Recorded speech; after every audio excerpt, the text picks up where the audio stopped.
Hello, Ice and Fire Nerds. This is Chris, and let's get ready to rumble.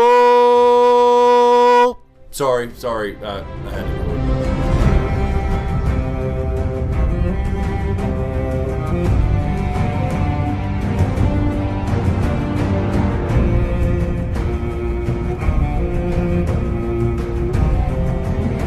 Alright guys, let's jump right in. This was a hell of an episode, probably one of my favorite episodes of all time. Definitely the best battle I've seen on TV as far as a medieval style battle. They definitely did the research. The fight choreography was awesome. The dialogue in between was awesome. The music was awesome. Everything just worked. Even though we knew the outcome of these battles, we had the Battle of Fire over in Marine. We had the Battle of Ice up in the north. They still made us doubt it at times. This was the same director that directed Hardhome, one of the all-time great episodes of Game of Thrones last season. But I was up and down yelling at the TV like I was watching the damn Super Bowl. So we kick it off in Marine, and Dany is pissed off at Tyrion, and rightfully so, because she comes back, her kids have had a party, she don't know what the hell's going on, why her city's being bombed. But Tyrion explains to her the pact that they had with the Masters, and they broke the pact, and everything was going well. She says fuck it, she has a little Ares Mad King in her, she wants fire and blood everywhere. But Tyrion, in a little shout out to Cersei I think here, actually tells her the story of why Jaime had to kill her father, the Mad King, and how he's going to burn the city down of King's Landing. So basically she understands, he talks her out of like burning everything to the damn ground as far as all these slaver cities. But she has to win this battle, and boy does she win this fucking battle. They go out to parlay with the Masters, and the Masters think they have everything wrapped up, and Dany's like, oh, I think we have a misunderstanding. We're here to talk about your surrender. And then Drogon flies up like a damn boss, and this was the best damn dragon scene I've ever seen. And she hops on Drogon's back. We finally see Rhaegal and Viserion again. They jump out of the damn pyramid and join the fight, and she goes and burns the fuck out of some ships. She don't need to burn them all, because likely all the rest of the slavers' troops, since they are slaves and not really loyal to the slavers, probably shit their pants and probably jumped off in the fucking ocean. We see some harpies slaughtering people out front in the attack. So we do see Dario and the Dothraki finally show up, because they had to ride all the way to Marine. They couldn't fly on the back of a fucking dragon. Tyrion and Grey Worm have some great dialogue here. After they see what Dany's doing, they have no choice. The tables are turned. Grey Worm explains that one of them has to die because they broke the pact, and of course these assholes try to start selling each other out. But ironically enough, the guy that originally bought Tyrion and Jorah as slaves ends up begging for his life, and Grey Worm, like a boss, walks up and slits the other two's throats. And I love this dialogue from Tyrion. He came up to the former master that owned him and said, "It always seems to be a bit abstract, other people dying." And also, in kind of a shout out to season 1 episode 1, where the White Walker let one of the Night's Watch guys people live so he could desert and tell their story, Tyrion pats him on the back and says, "Go home and tell your people what happened here." And then we head to the north, and Ramsay and Jon and them meet in the field as far as their little parlay, and Jon offers one-on-one combat like the old days. Ramsay's a bastard, but he's a smart bastard, so he turns this down knowing that he has the bigger army. But I love the dialogue here with Sansa when she says, "You will die tomorrow, sleep well." We go back, they're discussing battle plans, and if I had to nitpick one thing about this episode, it was this scene. After Davos and Tormund and them left the tent, Sansa kind of jumps all over Jon about not doing what Ramsay wants him to do, which he actually does, so she did warn him, but she had this ace up her sleeve the whole time as far as the Knights of the Vale. She could have included that information there so Davos and Jon and Tormund could properly plan for the battle if they knew they had another army coming. Jon goes to Mel's tent where she's been hanging out for the last couple episodes apparently, and says, "If I fall, don't bring me back." They talk a little bit about the Red God, but I was wondering here, has she had any visions in her flames since Bloodraven died? Davos and Tormund have a great dialogue. They're walking outside the night before the battle, and Davos tells Tormund he doesn't sleep very well before battles, and he walks around and thinks, and basically until he gets far enough away to take a good shit. And a real interesting line here from Tormund, the one we saw from the trailer, where he talks about Mance Rayder not being the one that was going to lead him through the long night. It was going to be Jon Snow. And Davos says, "Perhaps it's because we put too much faith in kings." And Tormund says, "Jon Snow is not a king."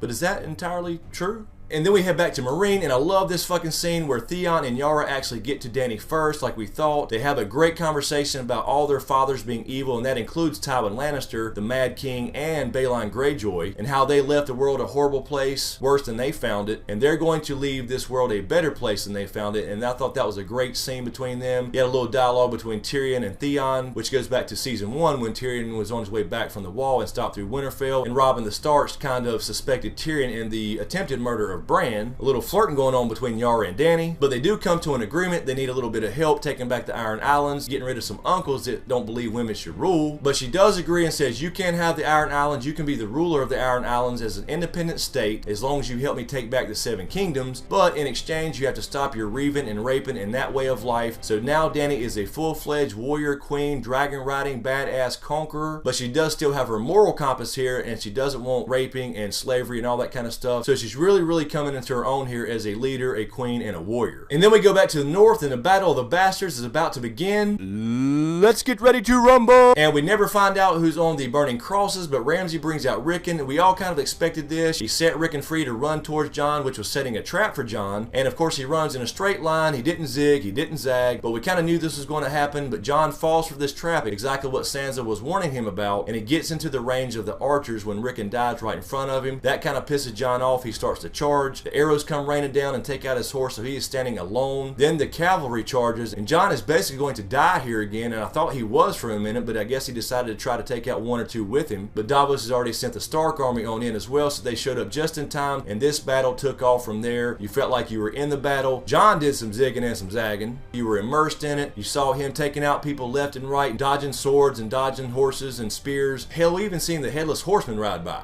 Ramsay has the archers continue to fire into his own men like the asshole he is. But then the bodies start to pile up. It looks pretty damn grim, and they get surrounded by Bolton men and a pile of bodies on one side. And Small John and his men try to basically corner them in on the other side where the big pile of bodies were. And he ends up getting tangled up with Tormund Giantsbane. And I fucking love this scene. Tormund was pretty much getting his ass whipped a little bit, but then he pulls a fucking Dracula and bites his fucking throat out. Then pulls out his knife and stabs him right in the face. The Bolton army started to close in around the Northern army. Jon basically gets trampled on and damn near buried in a pile of bodies. And I would say this was kind of a rebirth in and of itself. Something made him get up and try again and try to get the hell out of that mess. This could have been a rebirth amongst salt and smoke. Salty tears and blood of the battle going on. We had the smoke of the burning men. I just don't know if there was a bleeding star anywhere to be found. So this definitely signifies some kind of rebirth, just like it did with Dany back in a previous season when she's being lifted up by the crowd being called Misa. So this is a clear-cut parallel between these two characters as it has been all damn series long. But then, of course, as all hope is almost lost, the Army of the Vale rides up and goes through these Bolton men like a fucking bulldozer. So Littlefinger shows up just in time, and of course as Ramsay sees what's going on, that basically he's lost now, he turns and runs like the bitch that he is back to Winterfell. 1-1's in the middle of this, he's taking a lot of spears and arrows, and I don't see why 1-1 didn't make some kind of weapon here. All he needed to do was pull up a damn tree, and he could have knocked half the Bolton army out of the park like a damn Louisville slugger. But Jon, 1-1, and Tormund see Ramsay running. They go after him and they chase him all the way back to Winterfell. And Ramsay says their army is lost, and one of his men says, yeah, but our army is lost. And Ramsay says, well, we have Winterfell, but oh hell no, the Northern army, they have a 1-1. I have an army. We have a Hulk. So 1-1, Waka 1-1 breaks down the damn gate. He's taking a lot of arrows from the men up top. He breaks through, but then goes to his knees. And I kind of thought this may happen, but man, 1-1, Waka 1-1, you the hero. You went down like a damn champ. So rest in peace, 1-1, Waka 1-1.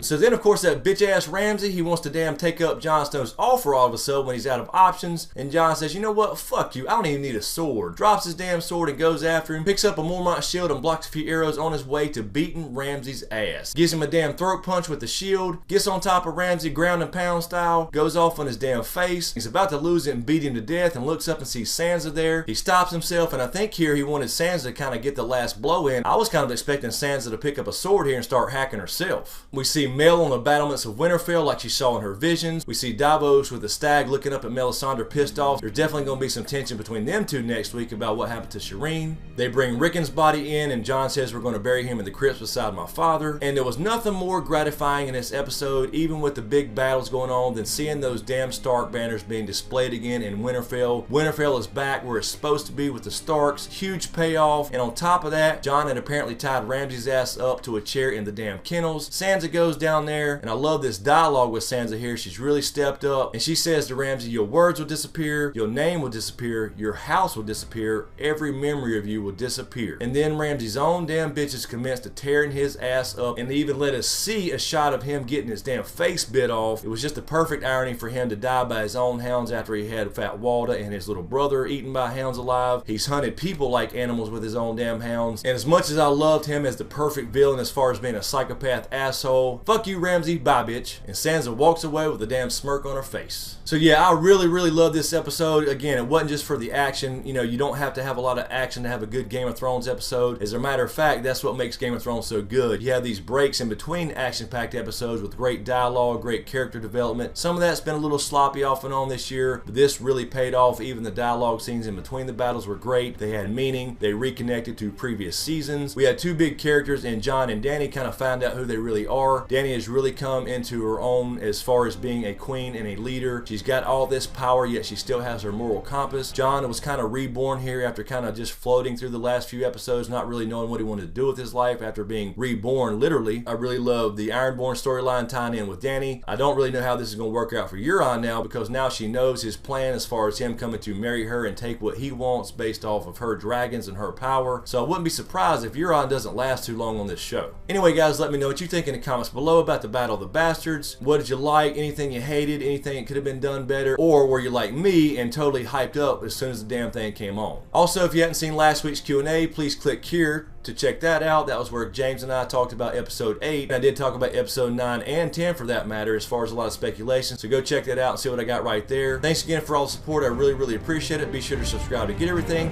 Thanks for watching, and happy shooting.